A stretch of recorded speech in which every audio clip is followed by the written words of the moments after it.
मित्रों राम राम। मेरा भारत मेरी बात चैनल पर आपका स्वागत।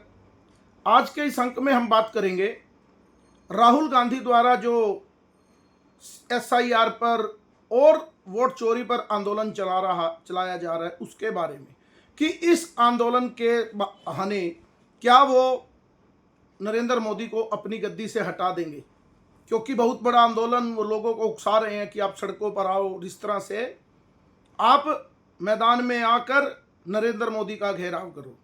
लेकिन मुझे लगता है कि ये इतना आसान नहीं है, क्योंकि राहुल गांधी ने ये प्रयास सीए के समय, यानी जब नागरिकता देने का विषय था, तो उस समय भी सड़कों पर आंदोलन किया। और उससे बड़ा आंदोलन राहुल गांधी और डीप स्टेट अमेरिका और इसमें जो देश विरोधी शक्तियां लगी थी, तो वो था किसान आंदोलन। आपको ध्यान होगा कितना जबरदस्त दिल्ली को घेर लिया गया था। तो उस समय भी ये प्रयास हुआ था कि नरेंद्र मोदी को इस तरह अराजकता से देश में प्रधानमंत्री की कुर्सी से हटा दिया जाए। लेकिन उसका हुआ क्या? लोकसभा चुनाव में आपने देखा होगा कि पंजाब में एक किस्म से यह लग रहा था कि भाजपा पूरी तरह से अकाली दल के सहारे थी, अब भाजपा का कुछ नहीं। लेकिन लोकसभा चुनाव में भाजपा ने चाहे वहां पर सीट नहीं जीती, लेकिन वोट प्रतिशत अकाली दल जिसके सहारे पर भाजपा थी, उसकी वैसाखियों पर, उससे ज्यादा मत प्रतिशत उस पंजाब में हो गया। और फिर लोकसभा चुनाव के बाद जो लगता था हरियाणा दूसरा केंद्र था और लग रहा था कि इस किसान आंदोलन की वजह से कि पूरी तरह से भाजपा नस्ते नाबूद हो जाएगी और कांग्रेस की सरकार बन जाएगी, लेकिन उसका असर उल्टा हुआ। जैसे ही हरियाणा को लोगों को लगा कि ये डीप स्टेट और राहुल गांधी इस तरह से मोदी को घेरना चाहते हैं और दिल्ली की सत्ता पर काबिज होना चाहते हैं, तो हरियाणा की जनता ने दिखाया कि वो मोदी के साथ हैं। यानी कहने का अभिप्राय, जब जब राहुल गांधी ऐसा प्रयास करते हैं तो वो उसमें मात खा जाते हैं, क्योंकि उसका सबसे बड़ा कारण नरेंद्र मोदी है। अभी ये लोग नरेंद्र मोदी को नहीं समझे, हमारे जैसे लोग भी नहीं समझते।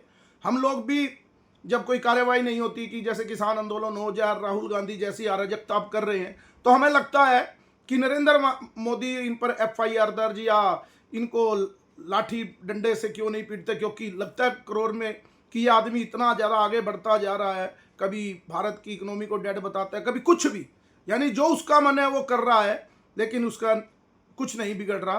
तो इसके लिए मुझे लगता है कि जो हम लोगों को समझ कम आती है, लेकिन जो नरेंद्र मोदी का ब्रह्मास्त्र है वो यही है कि मोदी प्रतिक्रियावादी नहीं है।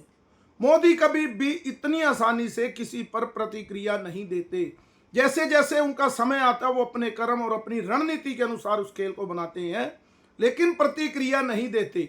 जैसे कि आपने किसान आंदोलन में भी देखा कि वो अपने काम से, जैसे सिखों के लिए उन्होंने हर प्रकार के कार्य किए, लेकिन कभी भी प्रतिक्रिया नहीं दी, क्योंकि मोदी को पता है कि प्रतिक्रिया ना देने से सामने वाला, जैसे अब राहुल गांधी या उस किसान आंदोलन, कथित किसान आंदोलन को ही देख लीजिए कि ये धीरे धीरे मैं अगर प्रतिक्रिया नहीं दूंगा तो ये लोग एक दिन फ्रस्ट्रेट होकर हिंसकवादी हो जाएंगे। आपने हर आंदोलन में देखा होगा कि जब मोदी प्रतिक्रिया नहीं देते, लास्ट में ये लोग फ्रस्ट्रेट हो जाते हैं। अभी ताजा उदाहरण किसका है?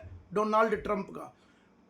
कांग्रेस के नेता राहुल गांधी बार बार कहते हैं मोदी नाम नहीं ले रहा ट्रंप का, क्यों नहीं प्रतिक्रिया दे रहे, लेकिन मोदी का यही हथियार है। और जितना ट्रंप बोल रहा है मोदी कभी प्रतिक्रिया नहीं देते, और ट्रंप की हालत देखिए किस तरह फ्रस्ट्रेट होकर वो हिंसक जैसी हर जगह अलग अलग, यानी मुनीर जैसे व्यक्ति को भी वो पाकिस्तान बुलाने को मजबूर हो गया, और पूरे विश्व में उस व्यक्ति का नंगापन सामने आ गया कि वह व्यक्ति कितना गिर सकता है। ये नरेंद्र मोदी की अपने आप में एक ताकत है।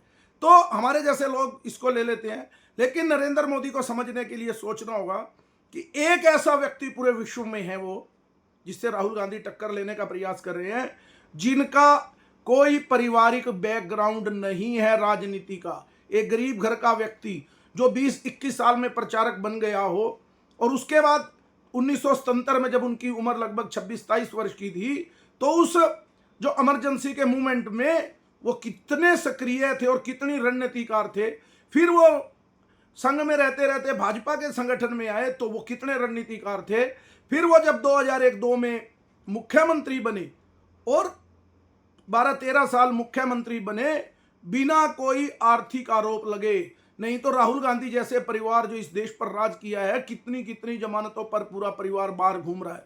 और भी कितने नेता हैं जो जमानत पर, चाहे वो लालू हो या कोई भी, अखिलेश हो, अब केजरीवाल ईमानदारी के। लेकिन नरेंद्र मोदी पर आज तक उसके दुश्मन भी दिल से ये नहीं कह सकते कि ये व्यक्ति ने कोई भ्रष्टाचार किया हो। उसकी कोई राजनीतिक पृष्ठभूमि नहीं। उसके बाद और पिछले 11 साल से निर्विवाद रूप में वो भारत की, देश की राजनीति में सर्वप्रथम सबसे ऊपर हैं। अब विषय ये है कि अब राहुल गांधी को भी लग गया है कि उसको हटाना मेरे लिए सीधी चुनौती। सब राजनीतिक दलों को लगता है कि हम नरेंद्र मोदी को सीधा सीधा हरा नहीं सकते।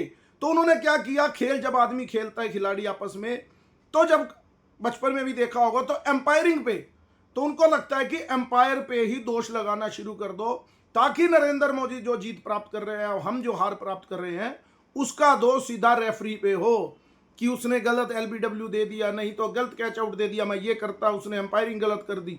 यानी इतना फ्रस्ट्रेट। लेकिन यही मैंने फिर कहा कि मोदी जी की जो ताकत है वो प्रतिक्रिया ना देने की ही है।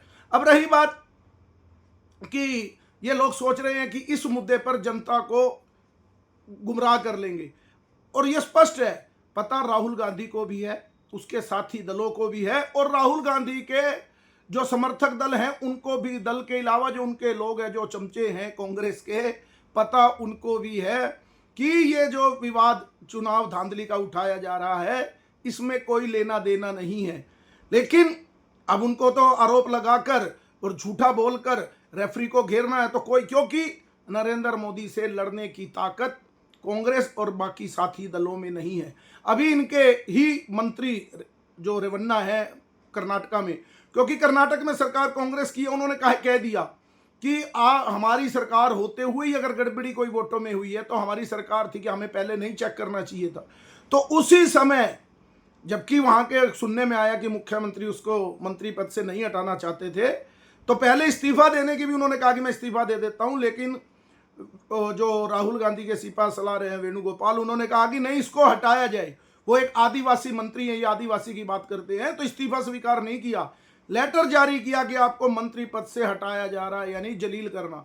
अभी चुनाव आयोग ने एक लिस्ट दी है और इनके कांग्रेस के जिला अध्यक्ष, अभी सोशल मीडिया पर मैं देख रहा था कि वो कह रहे हैं कि हमें सही लिस्ट जानकारी दे दी है, जितने मरे हुए लोगों की जानकारी है वो भी हमें उपलब्ध है, इसमें कोई गड़बड़ नहीं है। अब मुझे लगता है उन लोगों की भी छुट्टी राहुल गांधी कर देंगे। अभी एक वीडियो जो कल एक आंदोलन चल रहा था उसमें ले जा रहे थे सांसदों को, महुआ मित्रा बहुत झगड़ा कर रही थी, बोल रही थी वोट चोरी हो गया, वोट चोरी हो गया।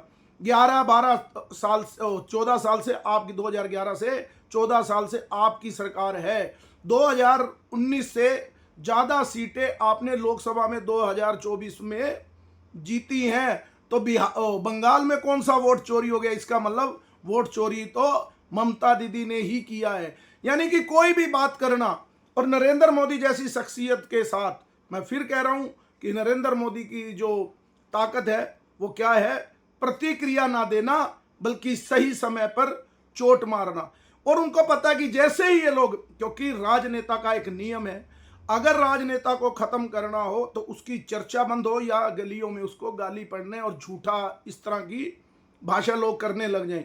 यही काम नरेंद्र मोदी खुद प्रतिक्रिया ना करके समाज से प्रतिक्रिया करा रहे हैं, और ये मैसेज जा रहा है कि राहुल गांधी का हर काम झूठा है। पता उनको भी है राहुल गांधी को, लेकिन नरेंद्र मोदी उनको इतना फ्रस्ट्रेट कर देते हैं कि उनको भी पता नहीं लग पाता कि मैं कैसे लड़ लूंगा इनसे। लेकिन एक बात जो वो प्रयास कर रहे हैं राहुल गांधी कि भारत में अराजकता फैलाने का, जैसे डीप स्टेट ने मिलकर बंगाल में कर लिया था, बांग्लादेश में, भारत में ऐसा हो जाए। लेकिन भारत के हिंदुओं में शरीर के अंदर ही लोकतांत्रिक व्यवस्था है, वो ज़्यादा इस बातों में नहीं पड़ते, क्योंकि उनको पता है कि लोकतंत्र के मूल्य क्या हैं। अब आप ये सोचेंगे कि राहुल गांधी इससे आगे क्या बढ़ेंगे। वो अभी भी सड़कों पर उतरकर प्रयास में जारी हैं, क्योंकि कुछ एक अवैध लोगों का जो बांग्लादेशी और ऐसा टोल, और उन, अब क्या कहूँ, शांति दूतों का, उनसे उम्मीद रहती है उनकी कि वो सड़कों पर आए। लेकिन जैसे ही वो सड़कों पर आएंगे तो उसके बाद इधर से भी हिंदू समाज से प्रतिक्रिया होगी। राहुल गांधी तो चाहते हैं कि ऐसा हो जाए, लेकिन देश में इतना आसान नहीं है, क्योंकि बांग्लादेश में जो सेना है और पाकिस्तान में सेना का अधिकार है। अभी आपने देखा होगा कि यहाँ की सेना जो एयर चीफ मार्शल है, उन्होंने स्पष्ट कहा कि ऑपरेशन सिंदूर में सब कुछ हमने किया, लेकिन राजनीतिक इच्छा शक्ति के नाते प्रधानमंत्री ने पूरी छूट हम लोगों को दे रखी थी कि जो हमारा ये टारगेट आपको पूरा करना है, आप किस ढंग से भी करो। तो सेनाएं भी भारत की अनुशासन वाली हैं और वो भारत सरकार के साथ और देश के साथ खड़ी रहती हैं। शायद उनमें भी दरार डालने का प्रयास राहुल गांधी एंड टीम करेगी। तो आने वाले समय में देखेंगे क्या होता है। आज के अंक में इतना ही। मेरे इस चैनल को ज़्यादा से ज़्यादा लाइक कीजिए, सब्सक्राइब कीजिए और ज़्यादा से ज़्यादा शेयर कीजिए। भारत माता की जय। वंदे मातरम। जय श्री राम।